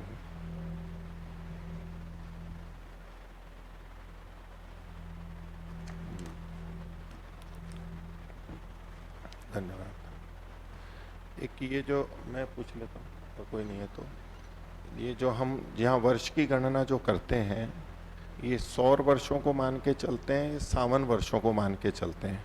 एक मिनट फिर से बोलिएगा, किसको? जो हम वर्ष की गणना करते हैं, चाहे संकल्प पाठ में हम वर्ष देखते हैं अथवा तो ये जो भी एक वर्ष परिवर्तन है, इसमें हम सौर को तो लेते ही हैं, लेकिन ये सावन है या सौर वर्ष है? गणित की दृष्टि से सौर वर्ष है, व्यवहार की दृष्टि से सावन वर्ष है। एक सौर वर्ष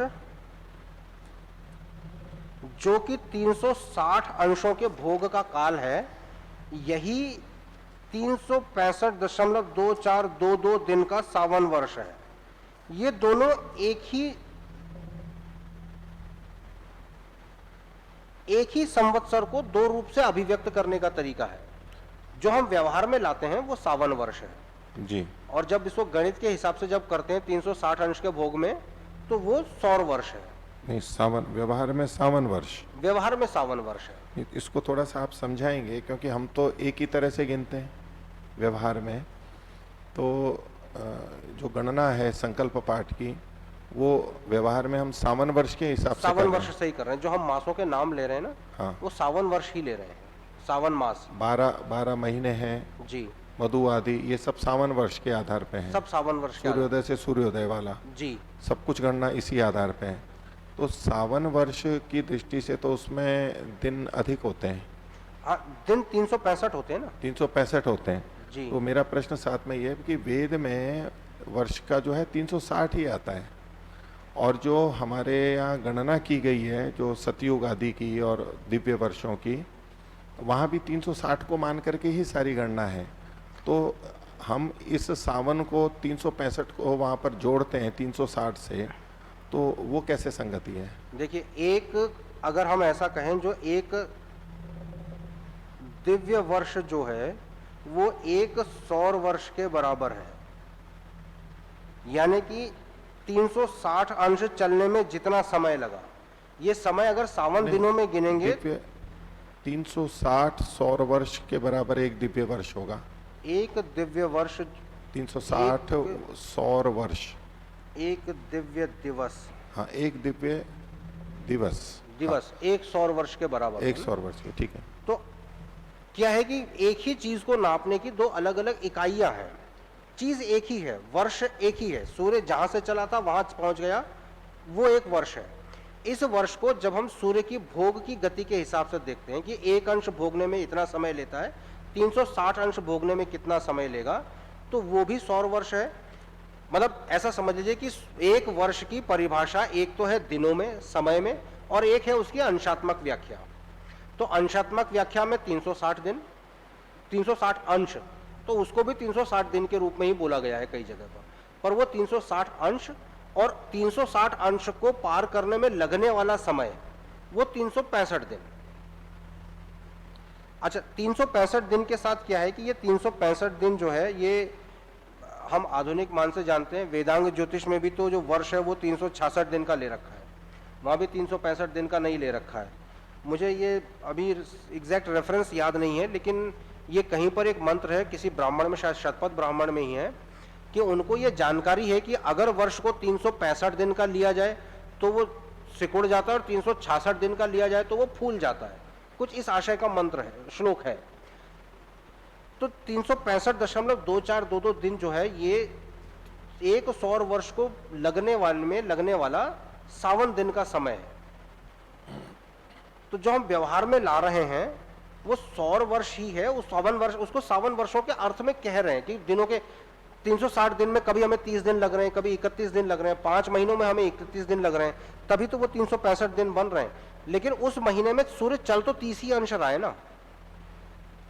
लेकिन अंश वाली बात तो देश की हो गई, लेकिन जब काल की गणना की जाती है तो 360 दिन का वर्ष वेद के अंदर और सारी गणनाओं में है। वहाँ ये तो नहीं कहते कि ये अंश की बात है या देश की बात है। वहाँ अंश की बात स्पष्ट रूप में तो नहीं है, क्योंकि वहाँ अंश कला विकला जैसे कहीं और भी है, कहीं वेद में ऐसा जो अंश का शब्द हो या अंश कला विकला के अर्थ में हो। वहाँ जो है ना, एक सौर दिन और सावन दिन में अंतर उस तरह से स्पष्ट नहीं करा हुआ है, वो 360 ही कहते हैं। क्योंकि वो ये कहते हैं कि जैसे ये वृत्त है, इसमें 360 या 720 कहे हैं उन्होंने, तो कि 720 जोड़ों में अरे हैं। एक मंत्र है ना जिसमें 720 ही कहा है उन्होंने, मतलब 360 प्लस 360 दिन और रात की दृष्टि से। हाँ। तो वो उन्होंने जो कहा है ना, वो हम ये समझ रहे हैं कि वो अंशों के रूप में कहा है। एक सौर वर्ष में 360 दिन होते हैं, वो कहने का तात्पर्य यही है कि एक सौर वर्ष में 360 अंश होते हैं। अब उसमें 52 दिन कितने लगेंगे ये मेरी जानकारी में वेद में कहीं नहीं है। वेदांग ज्योतिष में उसको 366 दिन ले रखा है, और आधुनिक समय में जब हम, या सूर्य सिद्धांत में भी है, तो वो 365.2422 दिन के लगभग आता है। तो हम जिसको यूज कर रहे हैं व्यवहार में, वैसे वो 52 वर्ष ही है। यही विसंगति लगती है कि हम तो 52 वर्ष प्रयोग कर रहे हैं, ठीक है, लेकिन शास्त्रों में सारी सृष्टि की रचना और ये गणना 360 में ही है। वो इसलिए है क्योंकि वहां पर अंशात्मक को ही दिन कह रखा है। मतलब अगर हम एक दिव्य वर्ष की बात कर रहे हैं तो वो 360 दिव्य दिनों की बात कर रहा है, तो सब कुछ 60 के गुणक में ही ले रखा है। उसको लगने में एक्चुअल समय कितना लग रहा होगा वो तो थोड़ा सा अलग होगा ना, पर वहां सब लिया 360 दिनों के हिसाब से ही है। नहीं, वो 360 की एक संगति का प्रयास है कि भाई हम डिग्री का है, लेकिन हम संकल्प पाठ आदि में तो काल को ही बता रहे होते हैं ना। हाँ, तो वहाँ देखिए, जब हम आहरगण साधन देखेंगे ना, हमने ये कहा कि 1,97,29,49,123 वर्ष गत हो गए। ठीक, ये तो अगर मैं 100 वर्ष कहूं तो 360 दिन वाले हैं। अगर दिन निकालने हो तो इसको 365.2422 से गुणा कर दूंगा तो मेरे दिन निकल आएंगे।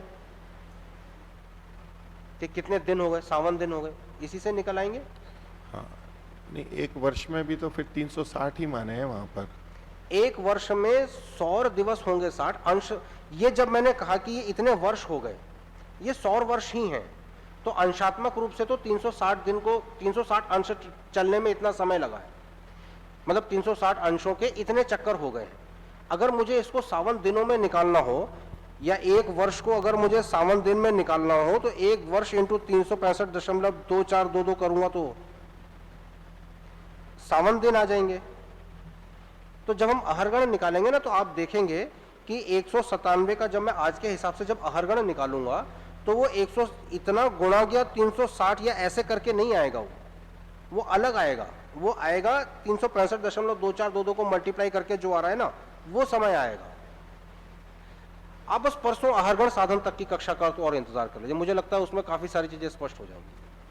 ठीक,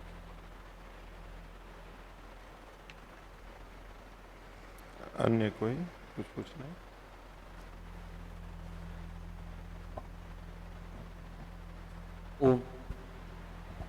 मैं वो कैलेंडर में जैसे अपने इस पंचांग के कैलेंडर में त्योहार दे रखे हैं, वो मधुमाधव मास के अनुसार दे रखे हैं, ऋतु के अनुसार।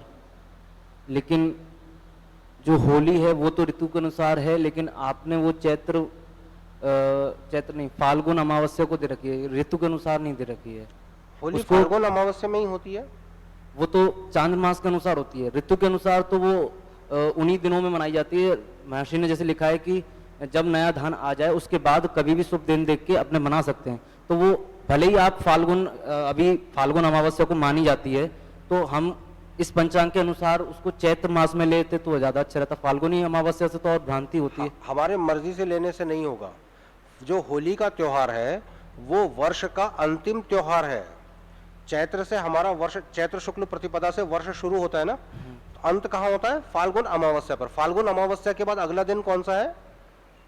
चैत्र शुक्ल प्रतिपदा। तो फाल्गुन अमावस्या का जो त्योहार है वो वर्ष का अंतिम त्योहार है हमारा होली, और शिशिर ऋतु का अंतिम त्योहार है वो। लेकिन होली तो हम धान के आने से मनाते हैं, कि वो संगति नहीं बैठ रही। जो सारे त्योहार मनाते हैं ना, वो हमारे त्योहार गलत हो रहे, यही तो हम कह रहे हैं। वो तो समझ में आ गया, नहीं, लेकिन इसको वासंती नवसस्येष्टि कहा जाता है।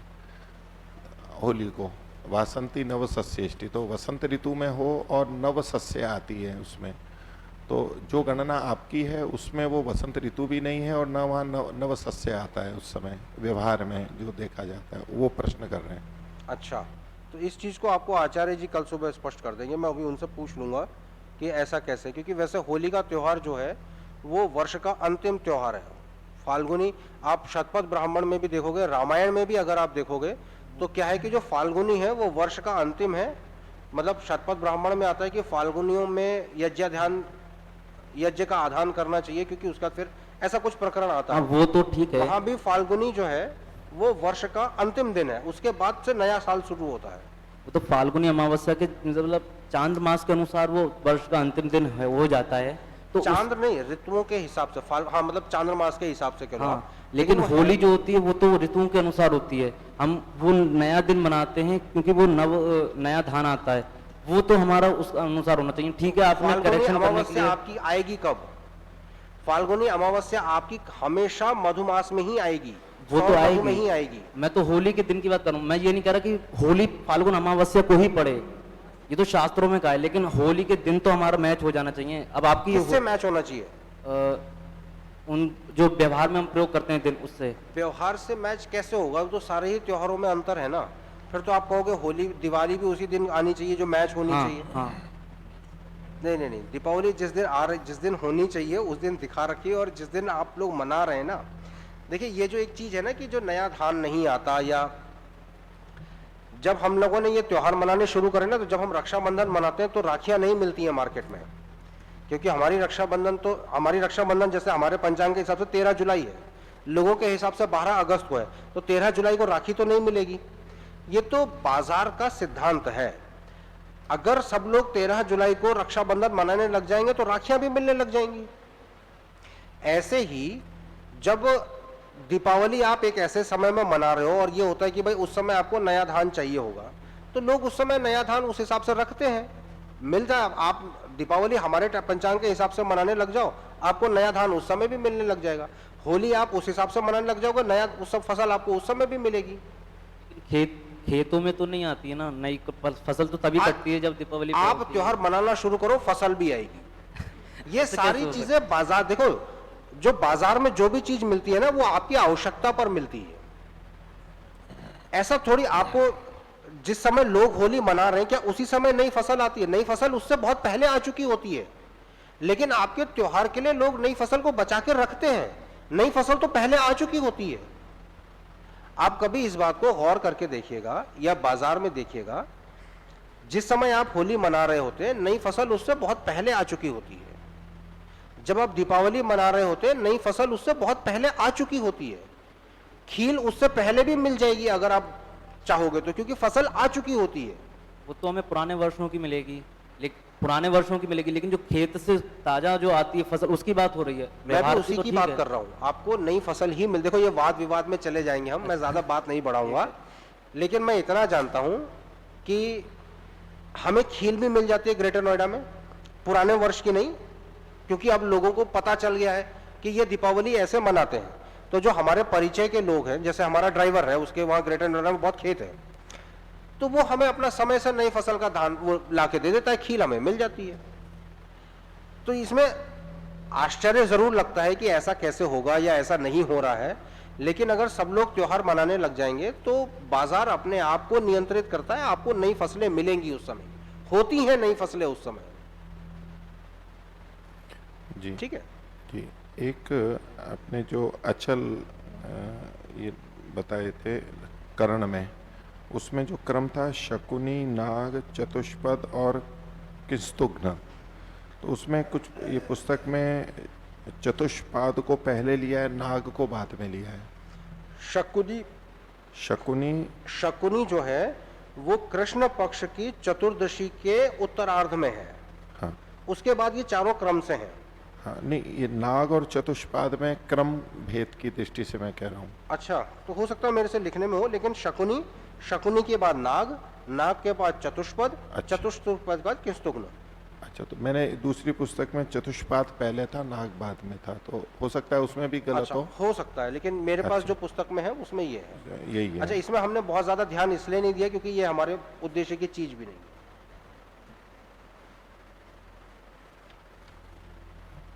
ठीक है, फिर और किसी को प्रश्न नहीं है, सब संतृप्त हो चुके हैं। तो हाँ, पूछो। पीछे भी दे माइक, उधर से दे दीजिए एक माइक। बोलो। नमस्ते अस्तु भगवान जी, मेरा प्रश्न ये है कि जैसा कि बताया था कि 28 नक्षत्र होते हैं, तो वैदिक सिद्धांत को मानने वाले से कि हम कहते हैं वैदिक बताते हैं, इसमें मान रहे हैं, और ये जो जैसे वो मानते हैं, हम मानते आ रहे हैं 27 नक्षत्र मानते हैं, ऐसा क्यों? देखिए, 28 नक्षत्रों की बात सिर्फ हमने करी हो ऐसा भी नहीं है। भास्कराचार्य जी ने भी अपनी पुस्तक में लिखा है, उन्होंने भी असमान नक्षत्र लिखे हैं, लेकिन जैसे हमने प्रत्येक नक्षत्र को असमान नाप लिया है, क्योंकि आज हम एक ऐसे समय के दौर में हैं कि हम आधुनिक तकनीक से ऐसा कर सकते हैं, हमारे पास ऐसे यंत्र हैं, औजार हैं, कंप्यूटर हैं, हम कर सकते हैं। भास्कराचार्य जी ने क्या करा या ब्रह्मगुप्त जी ने क्या करा, उन्होंने कहा कि कुछ नक्षत्र होते हैं, उन्होंने तो 800 भी नहीं लिया, उन्होंने लिया है 790 कला के, 790 कला का एक नक्षत्र लिया है, और वो कहते हैं कि कुछ नक्षत्र 790 के आधे होते हैं और कुछ नक्षत्र 790 के डेढ़े होते हैं। तो उन्होंने क्या करा कि जब असमान नक्षत्रों को बांटने की बात आई तो प्रत्येक नक्षत्र को अलग अलग न करके उन्होंने नक्षत्रों को 3 श्रेणियों में बांट दिया। एक जो 790 या आप आज की भाषा में कहो तो जो 800 कला के, कुछ जो इसके आधे और कुछ जो इसके डेढ़े हैं, जिसमें मतलब 1.5 गुना समय लगता है। तो ऐसा नहीं है कि 28 नक्षत्रों की परिकल्पना या असमान नक्षत्रों की परिकल्पना प्राचीन समय से नहीं है, व्यवस्था रही है, वेद का मार्गदर्शन भी है, लेकिन उस उद्देश्य को पाने के लिए जो गणित की आवश्यकता है उसको परिष्कार होने में तो समय लगता है। हमने कर दिया, ये कोई बहुत बड़ी बात इसलिए नहीं है क्योंकि हमने तो कर दिया, हमारी जगह अगर कोई और होता वो भी आज कर लेता। अगर आर्यभट्ट या भास्कराचार्य जी उस चीज को नहीं कर पाए तो वो सिर्फ इसलिए नहीं कर पाए कि इतने उन्नत साधन नहीं रहे उस समय। आज हमारी जगह कोई और होता और अगर उनको इतने उन्नत साधन उपलब्ध होते तो क्या पता वो इससे भी बड़ी कोई चीज कर देते। तो 28 नक्षत्र और असमान नक्षत्रों की परिकल्पना बहुत प्राचीन है। गणित की क्या है कि गणित है एक औजार, एक टूल है आपके उद्देश्यों की प्राप्ति के लिए। जब आपको अंक गणित से, जब तक आप अपने उद्देश्यों की अंक गणित से प्राप्ति करते रहे तो बीज गणित की आवश्यकता नहीं थी। फिर जब अंक गणित की क्षमताएं पूरी हो गई तो बीज गणित का आविष्कार हो गया। जब बीज गणित का पूरा हो गया तो आपका कैलकुलस का आविष्कार हो गया और आप कैलकुलस से चीजों को गणित करने लगे हो। जब कैलकुलस हो गया तो इन्फिनिटेसिमल सिस्टम आ गया, आप उससे कैलकुलेशन करने लग गए हो।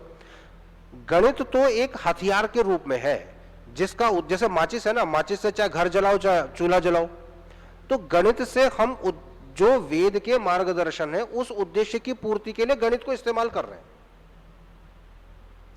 ठीक है, ये कभी कभी बड़ा अटपटा सा भी लगता है। मैं, अगर प्रश्न ना हो तो मैं एक मजेदार पहेली पूछ करके फिर बात को रखता, आपको बड़ा मजा आता सुन के। आप बताइए। जो दिनमान और रात्रिमान की कैलकुलेशन है उसको हम दृक् तुल्यता कैसे करेंगे, कहाँ करेंगे? क्योंकि पर्वतों पे तो आपने कहा जब सूर्य आधा उगता है उस समय देखेंगे, तो ये बड़ी समस्या की बात है। कहाँ देखेंगे, कैसे देखेंगे? जंगल में है, खुले में है, पर्वतों पे अलग, तो कहाँ की व्यवस्था है ये? आप दिनमान को ये देखना चाह रहे हैं कि हम एग्जैक्टली कैसे करके नापेंगे, कैसे करके जो कैलकुलेशन है और वो मैच करेगा तो कहाँ करेंगे? तो दृक् तुल्यता से दिनमान को देखने के लिए ना हमारे पास 2-3, जैसे मैंने बताया ना कि सूर्योदय 3 तरीके से परिभाषित होता है, ठीक इसी तरह से सूर्यास्त भी 3 तरीके से ही परिभाषित होता है। जो लोग सूर्य के प्रथम कोर के उदिखने को सूर्योदय मानते हैं वो सूर्य के अंतिम कोर के छुप जाने को सूर्यास्त मानते हैं। जो सूर्य के मध्य बिंदु के उदित होने को सूर्योदय मानते हैं वो सूर्यास्त के समय में भी सूर्य का अंतिम बिंदु ही देखते हैं। और जो सूर्योदय के समय पूर्ण सूर्य को दिख जाना मानते हैं उनके लिए सूर्यास्त के समय में सूर्य के प्रथम कोर के जो डूबने का शुरू होगा ना, उल्टा बोल रहा हूं, जिसमें पूर्ण सूर्योदय को मानेंगे उसे पूर्ण सूर्यास्त जब हो जाएगा तब मानेंगे। और जो सूर्य के प्रथम कोर के उगने को मानेंगे तो वो सूर्य के प्रथम कोर के डूबने को सूर्यास्त मानने लग जाएंगे। और ये दोनों ही चीजें देखी जा सकती है, तीनों ही चीजें देखी जा सकती है। तो समय के अंतराल को तीनों ही घटनाओं में देखा जा सकता है। दिक्कत आती है पर्वतीय क्षेत्रों में। तो दृक् तुल्यता एक सिद्धांत किसी स्थान विशेष में विकसित हुआ हो, वहीं तो विकसित होगा जहां हम इस चीज की जांच कर सकेंगे। तो पर्वतों में निश्चित रूप से इसकी जांच नहीं हो सकती। मेरे अपने गांव में उत्तरकाशी में जब मैं धूप घड़ी बना रहा था तो मुझे उत्तर दिशा का निर्धारण करना था। तो उत्तर दिशा के निर्धारण के लिए क्या है कि या तो ध्रुव तारा दिखाई दे या मैं सूर्य के हिसाब से अंदाज लगाऊं, छाया लेकर के हिसाब लगाऊं। तो मैंने कई बार रात्रि भर प्रयास करा, पर ध्रुव तारा कागज के हिसाब से देखा जाए तो दिखना चाहिए था, लेकिन जब बाहर निकल के देखो तो वो पहाड़ों के नीचे होता था, दिखता ही नहीं था। तो अल्टीमेटली मेरे को जो है वो सूर्य की गति के हिसाब से ही उत्तर दिशा का निर्धारण करके करना पड़ा। तो दृक् तुल्यता का एक सिद्धांत है, उसका परीक्षण जहां नहीं हो सकता वहां उसके परीक्षण के साधन खोजे जाने चाहिए, और जहां हो सकता है वहां उसका सत्यापन होना चाहिए। जो आपके बारे में मैं कह रहा था ना कि गणित एक औजार के रूप में है, इसका इस्तेमाल हम कैसे करते हैं, तो एक बड़ी सुंदर सी पहेली है गणित में। एक आदमी के 3 बच्चे थे, तो जब वो उसने अपनी वसीयत लिखी तो उसने कहा कि मेरी आधी संपत्ति बड़े बेटे को, 1/4 संपत्ति दूसरे बेटे को और 1/5 संपत्ति तीसरे बेटे को मिले। तो इस तरह की वसीयत लिख के तो वो चला गया और उसकी सारी संपत्ति बट भी गई। दिक्कत आई सिर्फ एक में कि उसके पास गायें थी, और गायें थी उसके पास 19। तब 19 गायों को बंटवारा कैसे होगा? अगर किसी को लगे तो मुझे बताओ, अगर किसी को उत्तर पता है तो थोड़ी देर चुप रहना, लेकिन अगर नहीं पता है तो सोच करके अगर किसी को निकल सके तो वो सोचे कि कैसे ये समस्या हल होगी। क्योंकि जिनको उत्तर, देखिए पहेलियों की खास बात यह है कि पहेलियों का उत्तर उतना महत्वपूर्ण नहीं होता जितने उत्तर की खोज की यात्रा महत्वपूर्ण होती है। तो मेरे लिए इस पहेली का उत्तर जानना या आपको बताना वो उतना जरूरी नहीं है, लेकिन इस उत्तर की खोज कैसे होगी वो समझना जरूरी है। 1/5 1/2 कर नहीं सकते क्योंकि काटना पड़ जाएगा। 8.5 9.5 तो गाय दे नहीं सकते, और चौथाई एक मिला करके जो एक मिला करके तो होता क्या है कि वो एक गांव का समझदार व्यक्ति उसे क्या कहता है कि आप एक गाय मेरी इसमें जोड़ लो। तो जब एक गाय जोड़ लेते हैं तो टोटल हो गई 20। 20 का आधा कितना हुआ? 1/4 कितना हुआ? और 1/5 कितना हुआ? 4। ये टोटल कितना हुआ? 19। एक गाय बच गई ना, तो वो आदमी जिसने अपनी एक गाय दी थी वो अपनी एक गाय लेकर के वापस चला गया। ठीक है, तो गणित से कभी कभी चीजों के ऐसे उत्तर मिलते हैं जो सामान्य व्यवस्था में, और इसका कारण समझना बड़ा मुश्किल होगा अभी आज की तारीख में, मतलब आज की स्थिति में आप ये शायद नहीं समझ पाएंगे कि ऐसा हो कैसे गया। लेकिन अगर आप गणित में इसको समझना चाहेंगे, भिन्न और अंशों की बात को अगर सब समझते तो आपको समझ में आ जाएगा कि ये कैसे हुआ है ऐसा, और ऐसा किसी और संख्या के भी साथ हो सकता है कि नहीं हो सकता। तो गणित हमको कई बार आश्चर्यचकित करती है। गणित कई बार हमको ऐसा लगता है कि गणित में आज तो सही हो रहा है।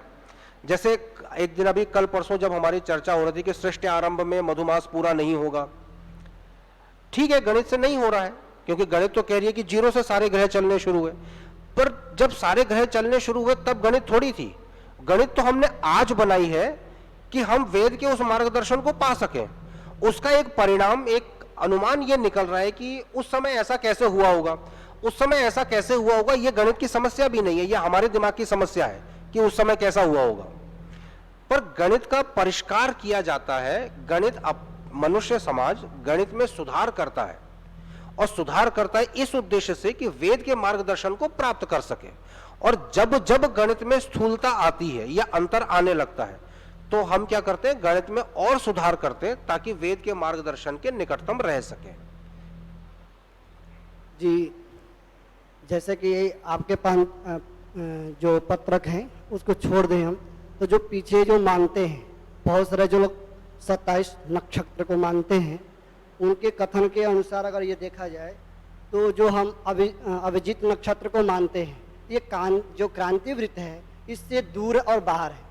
तो जो आप मानते हैं अभिजीत नक्षत्र को, फिर क्यों मानते हैं? उसकी गणना से वो दूर और बाहर हो गया और बड़ा प्रकाशमान है, ऐसा उनका कथन है। इससे वो उसको छोड़ देते हैं और वो क्या करते हैं कि केवल 27 को ही मानते हैं। ठीक है, ऐसा कथन अगर आपने उनका समझा, पहले मुझे आप ये बताओ कि क्रांति का मतलब समझते हो कि क्रांति वृत्त से बाहर है, इसका मतलब क्या है? अभी जो दृश्य के अनुसार हम देख पाए और समझ पाए, यानी उससे हम अलग मानते हैं, ऐसा? नहीं नहीं, ऐसा नहीं। देखिए, उसका भी एक कारण है। देखिए, महाभारत में कथा आती है और उसमें वो कथा इस तरह से है कि कुछ नक्षत्रों को महिलाओं के रूप में, मतलब ये स्त्रियों के नाम के रूप में व्यक्त करा है।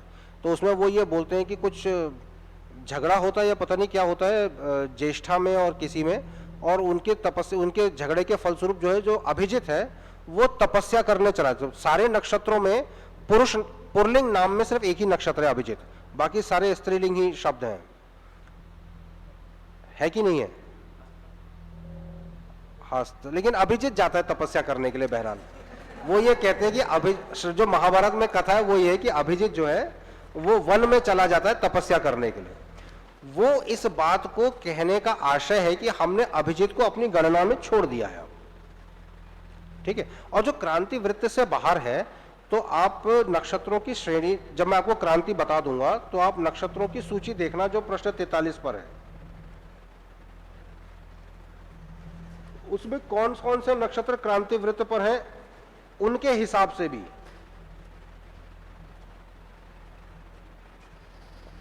सभी नक्षत्र जो है क्रांति वृत्त पर नहीं होते, कुछ ऊपर हैं, कुछ नीचे हैं। किसको छोड़ना है किसको नहीं छोड़ना, इसका निर्धारण आप करोगे कैसे? देखो, ये 15 डिग्री पर है, ये 15, ये 7, ये 20 डिग्री, ये 27 डिग्री है। ऐसे आप देखोगे तो सब आपको अलग अलग दिखाई देंगे। अभिजित का सिर्फ ये कि अभिजित सबसे ज्यादा है, ये 38 डिग्री है। अगर आपने 38 डिग्री वाले को छोड़ दिया तो 27 डिग्री वाले में ऐसी क्या बुराई है? आपको एक परिभाषित करोगे ना फिर कि मैं इतने अंश के बीच के सारे नक्षत्र लूंगा, तो उन्होंने सुविधा के हिसाब से 38वें अभिजित को छोड़ दिया। और उसको छोड़ने के पीछे जो मूल कारण है, जैसा कि आपको बताया कि 360 के वृत्त में 27 का पूरा पूरा भाग चला जाता है। तो ये जो सामंजस्य बिठाने वाली सारी बातें हैं ना कि 13 अंश 20 कला का एक नक्षत्र के 4 चरण, नक्षत्र और राशियों का संबंध, ये सब बैठ जाता है। 28 नक्षत्रों में ये संबंध नहीं बैठ सकता, तो उन्होंने एक नक्षत्र छोड़ना था। उस छोड़ने के लिए चाहे वो कहानी बनाए, चाहे ऐसा बोले कि वो बहुत दूर है या नहीं, वो इस श्रेणी में आपको, सूची में आपको पता चल जाएगा। लेकिन अगर वेद में 28 नक्षत्र हैं और अगर हमें 28 नक्षत्र लेने चाहिए तो इसमें गलत क्या है? गलत तो इसमें है कि हम अपनी किसी सुविधा के दृष्टिकोण से एक नक्षत्र को हटा दे रहे हैं। जब हम गणित कर सकते हैं तो क्यों ना करा जाए 28 नक्षत्रों को?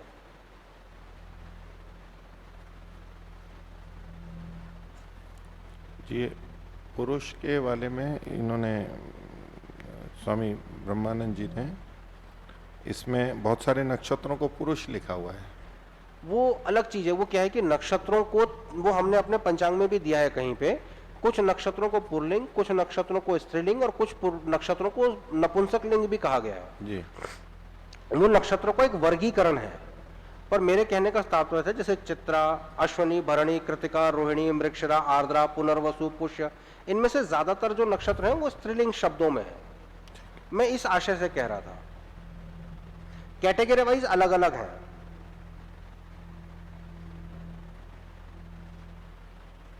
वो हमने भी दिए हैं कहीं अपने पंचांग में, किसी प्रश्न में दिए हैं। पृष्ठ संख्या 35 पर। पृष्ठ संख्या 35 पे जी। हाँ, ये दिए हैं जी। ओ, इसमें तो अभिजित है भी नहीं। नहीं, क्योंकि ये जो वर्गीकरण है ना, ये पुरुष स्त्रीलिंग और जो नपुंसक लिंग का वर्गीकरण है, ये फलित के दृष्टिकोण से है। तो इसमें फलित शास्त्रियों के वर्गीकरण है, तो इसमें 27 ही नक्षत्र हैं जी। इसमें अभिजित है भी नहीं।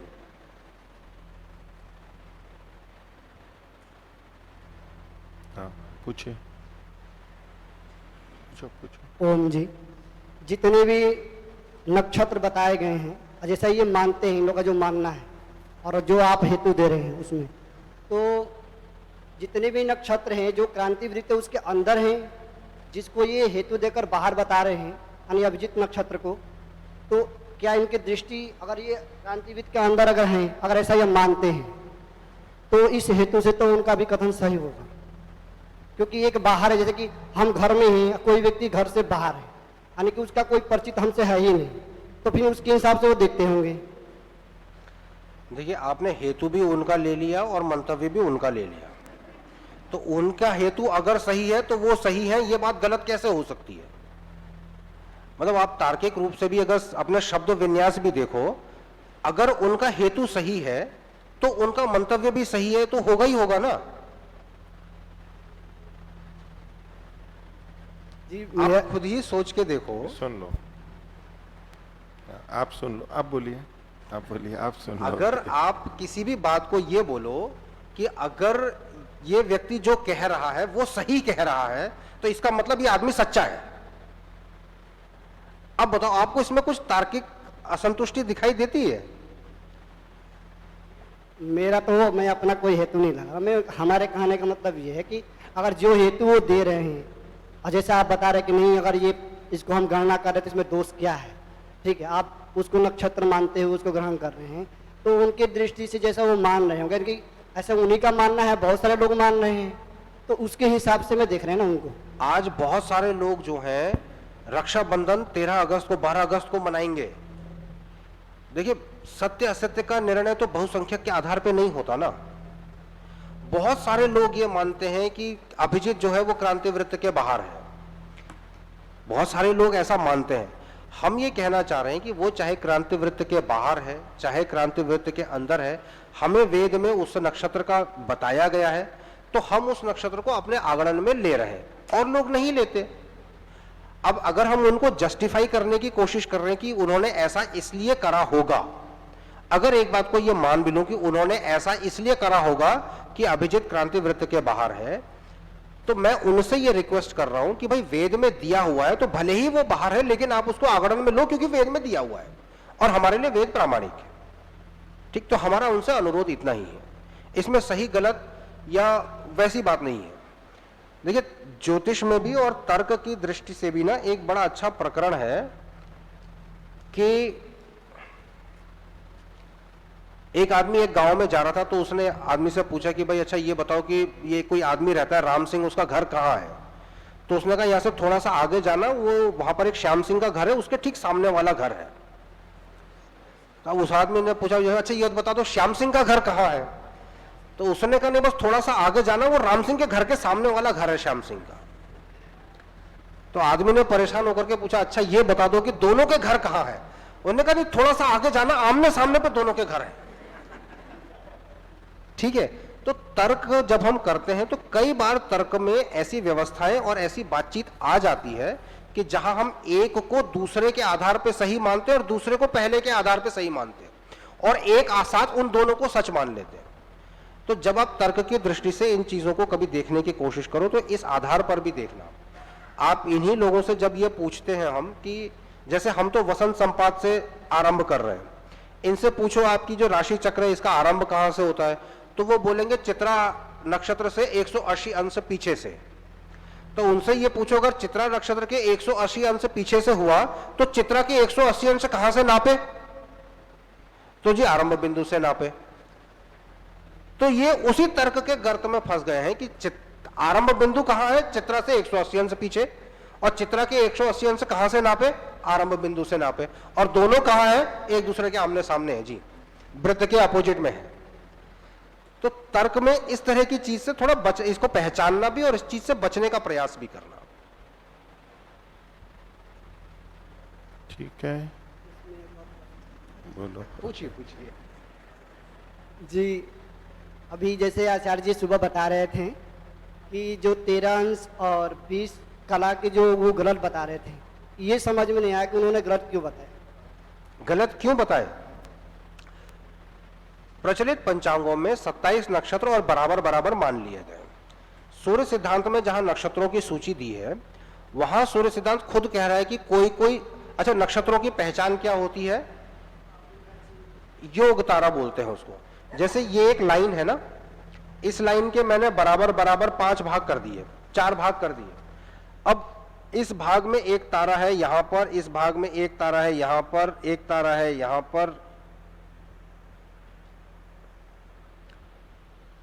तो अब आप देखो कि इस एक खंड के अंतर में 2 तारे आ गए, और इसको थोड़ा सा मिटा दूं तो ये एक खंड ऐसा है, 4 खंड है, 4 तारे, इस खंड में कोई नक्षत्र नहीं आया। तो सूर्य सिद्धांत में जो नक्षत्रों के भोग दिए उनसे स्पष्ट होता है कि अगर 13 अंश 20 कला के सब बराबर मान लिए जाएं तो कुछ ऐसे खंड हैं जिनमें कोई तारा नहीं है, और कोई ऐसे खंड भी हैं जिनमें 2-2 तारे हैं, 2-2 नक्षत्र आ गए एक ही कालखंड में। वो लोग भी ये समझते थे कि नक्षत्र जो है, अच्छा दूसरे आप आसमान में बाहर देखो, क्या आपको नक्षत्र आसमान में बराबर एक बराबर दूरी पर दिखाई देते हैं? जो चीज प्रत्यक्ष में नहीं है उसको आगणन की सुविधा से औसत मान से हमने ले लिया। तो ठीक है, जब तक हम आगणित नहीं कर पा रहे थे तब तक हमने लिया, लेकिन हमें पता तो था ना कि नक्षत्र असमान ही है। हम गणित नहीं कर पा रहे थे, यही तो हमारी कमी थी। बट आज तो वो कमी दूर हो गई ना, आज तो हम असमान नक्षत्र हैं ये जानते भी हैं और असमान नक्षत्र को गणित भी कर सकते हैं। प्रचलित पंचांगों की समस्या ये है कि वो असमान नक्षत्रों की गणित पर जाना ही नहीं चाहते, क्योंकि अब वो सुविधाजनक हो गया है। लेकिन प्रत्यक्ष से प्रमाणित है कि नक्षत्र असमान दूरी पर है, तो जो समान ले रहा है वो प्रत्यक्षतः गलत कर रहा है। ठीक है, बस है, हो गया समय, समाप्त कर लेते हैं। ठीक है, नहीं, विषय तो एक्चुअली क्या है कि विषय ऐसा है कि इसमें ना चर्चाएं बहुत होती हैं, सवाल कम है, विस्मय ज्यादा है। विस्मय ज्यादा इसलिए है कि हमें सारी चीज पता नहीं है, और सारी चीज पता नहीं है तो एक साधारण सा विस्मय है कि ये इतने सारे लोग गलत कैसे हो सकते हैं। इतिहास में एक उदाहरण है, अभी 3 मिनट है, ले लूं? जी जी। इतिहास में एक उदाहरण है, पाश्चात्य जगत का उदाहरण बता रहा हूं। पाश्चात्य जगत में एरिस्टोटल एक यूनानी दार्शनिक हुए, तो उन्होंने ये बोला कि भारी चीजें और हल्की चीजें अगर हम जमीन पर गिराएं तो भारी चीज पहले गिरती है, क्योंकि जो द्रव्यमान है वो पृथ्वी का गुण है, तो जो भारी चीज है वो पृथ्वी से अधिक प्रेम करती है, इसलिए भारी चीजें तेजी से गिरती है और हल्की चीजें धीरे धीरे गिरती हैं। 2500 साल तक किसी ने चेक करके नहीं देखा कि ऐसा होता है कि नहीं होता। 2500 साल बाद गैलीलियो नाम से एक वैज्ञानिक हुए, उन्होंने चेक करके देखा। उन्होंने ऐसा एक तिरछा प्लेटफॉर्म बनाया, एक हल्की गेंद गिराई और एक उसी द्रव्य थोड़ी उसी आकार की लेकिन थोड़ी हल्की गेंद गिराई, तो उन्होंने ये पाया कि दोनों ही गेंदें जो है समान समय में नीचे आती हैं। 2500 साल बाद किसी आदमी ने ये चेक करने की कोशिश की कि अरस्तु जो कह रहे हैं वो सही है या गलत है। इसका मतलब ये थोड़ी है कि अरस्तु सही है, या उस समय भी तो लोगों ने यही सोचा कि ये ऐसा कैसे कह सकते हैं भाई कि 2500 साल तक किसी को पता ही नहीं चला क्या। लेकिन अब नहीं आया किसी के संज्ञान में, वो विषय इतना इंपॉर्टेंट नहीं लगा किसी को, नहीं देखा किसी ने। तो जब गैलीलियो को पता चला तो उन्होंने कहा कि नहीं, ये तो ऐसा होता ही नहीं है। और आज जब लोग चंद्रमा में गए तो चंद्रमा में उन्होंने एक हथौड़े को और एक चिड़िया के पर को दोनों को गिरा के देखा तो दोनों एक साथ गिरते हैं। पृथ्वी पर अगर ऐसा नहीं होता तो वो वायुमंडल के कारण होता है, लेकिन जिसको वैक्यूम में जब करते हैं, निर्वात अवस्था में जब करते हैं तो दोनों चीजें एक साथ गिरती हैं। तो चीजें कैसे प्रचलन में चली आ रही हैं वो अगर किसी ने नहीं सही करी तो उसका कारण ये नहीं है कि पुराने लोग बेवकूफ थे, उन्हें समय नहीं मिला या इतना ध्यान नहीं गया, या उनके लिए इससे ज्यादा जरूरी कुछ और था। तो भाई भारत में तो उस समय प्राण और संस्कृति बचाना ज्यादा जरूरी था बजाय ये सब करने के। तो मध्यकालीन इतिहास में भारत के विद्वान, भारत के क्षत्रिय, भारत का समाज इसी चीज में लगा हुआ था। तो ऐसा नहीं है कि अगर उनसे ये गलती हो गई है तो कोई उन्होंने जानबूझ करके करा है। लेकिन आज जिसको पता चल रहा है फिर भी वो सुधार नहीं कर रहा, तो वो जरूर गलत कर रहा है। तो प्राचीन आचार्यों का दोष नहीं है, लेकिन चीज गलती से किसी वजह से गलत चली आई है, तो उसको अब सही करना चाहिए। जी ठीक है, धन्यवाद। रात्रिकालीन मंत्र पाठ कर। ओम यज्जाग्रतो दूरमुदैति दैवं तदुसुप्तस्य तथैवैति दूरङ्गमं ज्योतिषां ज्योतिरेकं तन्मे मनः शिवसङ्कल्पमस्तु येन कर्माण्यपसो मनीषिणो यज्ञे कृण्वन्ति विदथेषु धीराः यदपूर्वं प्रजानां तन्मे मनः शिवसङ्कल्पमस्तु यत्प्रज्ञानमुत चेतो धृतिश्च यज्ञोतिरन्तरमृतं प्रजासु यस्मान्नरिते किञ्चन कर्म क्रियते तन्मे मनः शिवसङ्कल्पमस्तु येनेदं भूतं भुवनं भविष्यत् परिगृहीतममृतेन सर्वं येन यज्ञस्तायते सप्तहोता तन्मे मनः शिवसङ्कल्पमस्तु यस्मिन् ऋचः सामयजुंषि यस्मिन् रथनाभाविवाराः यस्मिश्चित्तं सर्वमोतं प्रजानां तन्मे मनः शिवसङ्कल्पमस्तु सुषारथिरश्वानि वयन्मनुष्यान् निनीयते भीषुभिर्वाजिन इव हृत्प्रतिष्ठं यदजिरं जविष्ठं तन्मे मनः शिवसङ्कल्पमस्तु